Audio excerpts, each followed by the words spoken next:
நான் நம்புறேன் கொஞ்சம் கொஞ்சமா அவனுடைய முகம் என்ன பண்ணியிருக்கும்னா அப்படியே சுண்டி போயிருக்கும். அது வரைக்கும் ஃப்ரெஷ்ஷா, அது வரைக்கும் ரொம்ப விசுவாசமா, அது வரைக்கும் ஏதோ ஒன்று கிடைக்க போறதுன்ற ஒரு நம்பிக்கையில், நான் கூப்பிட்ட உடனே இயேசு வந்துட்டாரே, நான் சொன்ன உடனே இயேசு வந்துட்டாரே, சே என் மேலே எவ்வளோ பாசம், என் மேலே எவ்வளோ பாசம். இதே சூழ்நிலையில் இந்த ஜபத்தில் யாராவது ஒருத்தர் இருக்கலாம். நீங்க ஆண்டவரை மலை போல நீங்க நம்பி இருக்கலாம். நீங்க ஆண்டவரை ஆராதிக்கிறதுல ரொம்ப சந்தோஷப்படலாம்.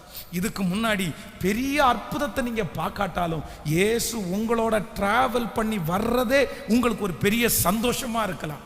அதை நீங்க மகிழ்ச்சியா ஏத்துக்கலாம். ஆனா இப்ப இருக்கிற சூழ்நிலை ஜெபிக்காதவங்களுக்கெல்லாம் நடக்கும்போது எனக்கு நடக்கலையேன்னு சோர்ந்து போய் வந்திருப்பீர்களே. ஆனால் கர்த்தர் இன்னைக்கு நிறைய பேருடைய முகத்தை திரும்பி கர்த்தர் பார்க்கிறார். உங்கள் பக்கமாய் கர்த்தர் திரும்பி பார்க்கிறார்.